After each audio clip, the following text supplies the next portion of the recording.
Here is Donald Trump who has welcomed to the White House a full-on fascist.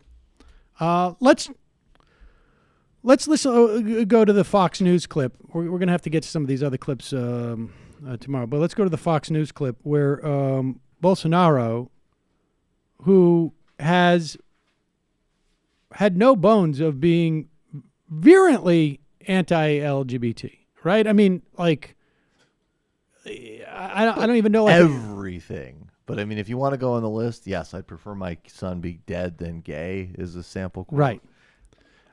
Here is him on Fox News with Shannon Bream. And just imagine, like, the idea of any other world leader. Well, basically what this is indicative of is Donald Trump loves this guy. And if Trump loves him, then Fox News folks are going to love him. Ask you about something you retweeted during Carnival that was sexual in nature. Why did you retweet it and the comment that you made? This video was circulating on the web already, and we Pause just shared it. Sexual in nature. It was a guy urinating on another guy, right? Yeah. Could have been sexual. Could have been just for fun. Yeah, I mean, we don't know. But the way that they're introducing this is as if, like, we're going to put up the excuse for your, we're going to present this in such a way as we're not going to talk about your virulent homophobia over the years. What we're going to talk about is a video of a guy peeing on another guy at Carnival as a way of, in some ways, basically justifying your homophobia. As if your homophobia was not was a function of just seeing this video. And it isn't just rhetoric. One of his first moves, along with taking the Amazon under protection, was removing protections for LGBTQ people from the books. And Brazil's formerly first gay member of the Congress fled the country under death threats. Not to mention the murdered activist Marielle Franco was queer. This video was circulating on the web already, and we just shared it to try to showcase how way off the track Carnival is going in Brazil. Did you think it would generate so much controversy?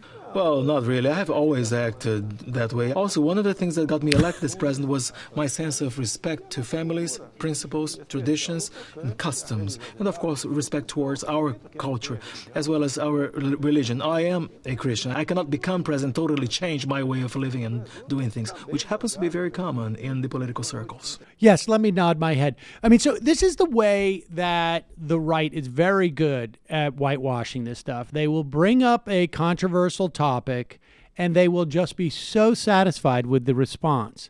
And so if you're a Fox viewer, you're watching that clip, it's like, I don't blame him for being no wonder there is a problem. It's the look what you made me do. Exactly. Yeah, those gays have gone too far. Exactly. And Fox News providing that and there's soft a broader landing. Politics that Carnival, I mean, historically, of course, but even just literally, the previous Carnival had. It was won by a team that represented, Afro-Indigenous people, if I recall correctly. A lot of the teams were organized around freeing Lula. There was giant posters memorializing Marielle. So it was a whole site of resistance to this regime. Here is which one? Which clip is which here? We should do 8. Okay, here is Bolsonaro defending his anti-LGBT administration and couching it in the same terms that we've heard the Republican Party couch it in for years. Brazil and the United States stand side by side in their efforts to ensure liberties and respect to traditional family lifestyles, respect to God, our Creator, against the gender ideology or the politically correct attitudes, and against fake news. Excuse me, the Did United Trump States, smirk? right? Did you see that? Yeah. So when folks like Dave Rubin say he's really good about the SJWs, we now have a full-on fascist sitting there next to Donald Trump doing exactly what a fascist like this wants. I am just like the United States. Here's the proof. The President of the United States, I'm going to say it in front of the President of the United States, and he's just going to sit there and smile and be okay with it. We play it back again to understand what Donald Trump has just accepted from Bolsonaro as to what we as a country stand for. Brazil and the United States stand side by side in their efforts to ensure liberties and respect to traditional family lifestyles, respect to God, our Creator, against the gender ideology or the politically correct attitudes, and against fake news. The United States stands against this gender ideology in God's eyes. I mean, nothing menacing about that. And I also just got to, he also said fake news that got the Trump smirk. Right. Because let's be clear, like Trump obviously is totally happy to completely destroy transgender and, people, queer people, but he doesn't care. But his personal narcissism, his ears perk up at this fake news thing. And a major part of his campaign, Bolsonaro's campaign, was a slush fund that was not investigated. It was tabled by the Supreme Court that spread aggressive fake news through WhatsApp groups until basically Facebook actually pulled the plug on it in the last couple weeks of the campaign. And this is one of the only cases that we can look at. And I'm not saying I don't know. I mean, maybe the fake news did have the role in 2016, but we can actually correlate the numbers slightly tightening up with these WhatsApp groups getting shut down. So, he's nodding along with that. And Bannon is there advising Bolsonaro as well. And in fact, actual fake news was a part of a broad scale, and let's be clear, broadly U.S.-backed campaign to get this guy elected, because in addition to all of these assaults on rights of LGBTQ, it's a complete assault on labor unions and indigenous people on behalf of Western companies. Lastly, we probably should play 7, right? Is that I don't want to play too many more of these. Let's one play is 7? This is Bolsonaro. And look, it's I don't think there's much of a coincidence where we have the United States policy shared by other countries, to be fair, but certainly far more aggressive on the United States side to undermine Maduro and to promote the presidency of Guaido. Here is Bolsonaro addressing the question of military intervention in Venezuela. Well, there are a few issues that if you speak, they're no longer strategic.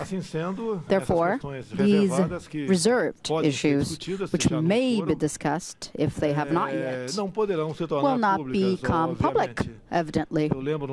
I remember... You recall, this was Donald Trump's line during the campaign. Right? I can't tell you what I'm going to do because we have a secret plan, like Nixon on some level. We have a secret plan, and we can't tell you because then we would be giving away our strategy. I mean, it's not a coincidence. We're seeing the same construction of these talking points. Where fascists rationalize keeping a democratic people in the dark. And the dynamic, I mean, I guess there's a few more seconds left, but the dynamic is really disturbing because on one hand, Bolsonaro has done everything. Like there's new bases going up. There's even talk of Brazil joining NATO, which doesn't make any geographic sense, but that was on their agenda. And they're not in the North Atlantic? I mean, and so actually, no, maybe. I mean, I'm being facetious. I was going to say what? There is. Sorry. Oh, yeah. So the reason, though, that the Brazilian military has actually been really cool on this because they don't have the capacity to take on Venezuela. And they know that if there's some catastrophe across the hemisphere, they'll actually deal with it, not us. And so it's very revealing, though, that Bolsonaro went to CIA headquarters with his justice minister, the same guy who put Lula in jail. That's a very unusual meeting sequence.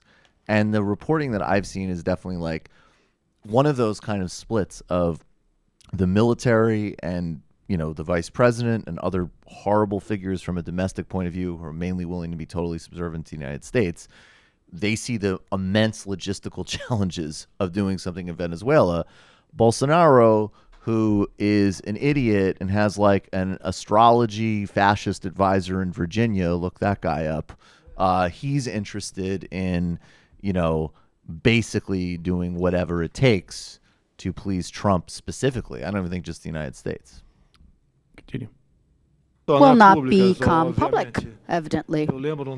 I remember on a debate here in the United States when a candidate asked another candidate what he would do to fight the Islamic State. He said, if I say, I will no longer be able to beat it. So it's a matter of strategy. For everything that we discuss here will be honored, but unfortunately certain pieces of information, if are to come to the table, may not be debated publicly. There is such a codependent relationship here between these two, and we are not only was Donald Trump an invitation to the Brazilian electorate to elect someone like him, and an invitation to the Brazilian elite to say, well, you know, we can get away with this, but also his presence is midwifing a lot of this and laundering a lot of this horridness. All right, we're running out of time. I'm not going to.